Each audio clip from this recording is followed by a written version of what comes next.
போன உயிர் திரும்பி வந்துச்சுன்னா நமக்கு எப்படி ஒரு திர்லிங் ஹாப்பினஸாக இருக்கும்.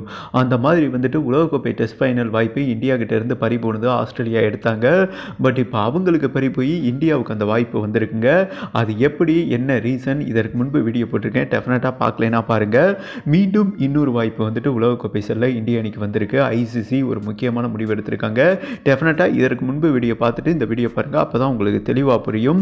இந்த சூழலில் வந்துட்டு அதாவது ஏகப்பட்ட தவறு பண்ணிட்டாங்க இந்திய டீம் பிஜிடி டெஸ்ட் சீரிஸில். ஓகேவா, இந்தியா ஆஸ்திரேலியா மொதல் பிஜிடி டெஸ்ட் சீரிஸில் 5 போட்டி கொண்ட டெஸ்ட் சீரிஸில் பார்த்தீங்கன்னா ஆஸ்திரேலியா 2 வின் பண்ணி லீட் இருக்காங்க, இந்தியா 1 ஜெயிச்சிருக்காங்க.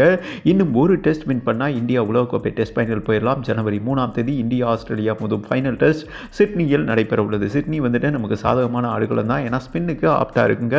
இந்த சூழலில் வந்துட்டு இனிமே தவறு பண்ணக்கூடாது, ஏன்னா ஸ்பின்னரை வந்துட்டு மிகவும் தடவக்கூடியவர் விராட் கோலி. ஓகேவா, அவர் என்ன மென்ஷன் பண்ணியிருக்காருன்னா, இதுக்கு மேலே நான் இந்த சீரிஸ் வந்துட்டு தொடர விரும்பலை, என் மேலே ஏகப்பட்ட தவறு இருக்குது, தவறை உணர்றவன் பெரிய மனுஷன்.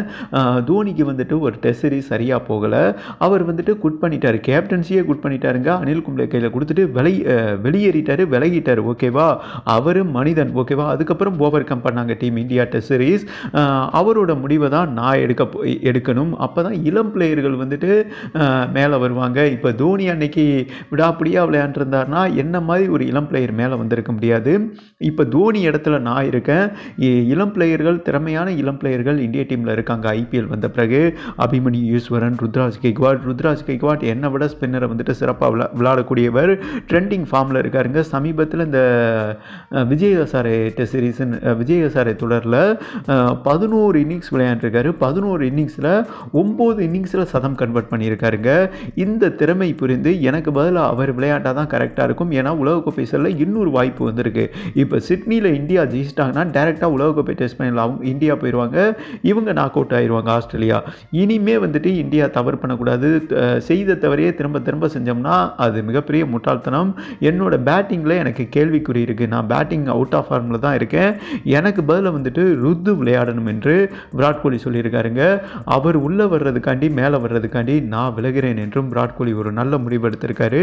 அண்டு இதனால இந்திய டீம் வந்துட்டு அடுத்த கட்டத்துக்கு நகரணும். 3 வருஷம் போராடி WTC ஃபைனல் வருதுங்க, 3 வருஷத்துக்கு ஒரு முறை நடக்குது, அதை வந்துட்டு வீணடிச்சிடக்கூடாது.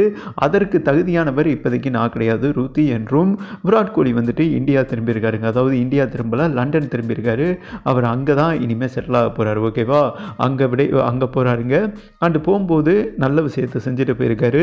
ருத்து வர்ற ஜனவரி 3ஆம் தேதி இந்தியா ஆஸ்திரேலியா மோதும் ஃபைனல் டெஸ்ட் இந்திய டீம் பிளேயிங் லெவனில் விளையாட போகிறார் என்றும் ஒரு முக்கியமான செய்தி வந்திருக்குங்க. அதற்கு காரணம், இந்த டெஸ்ட் வின் பண்ணால் இந்தியாவுக்கு உலகக்கோப்பை டெஸ்ட் ஃபைனல் வாய்ப்பு செல்ல ஒரு பிரதானமான வாய்ப்பு இருக்கிறது என்றே சொல்லலாங்க.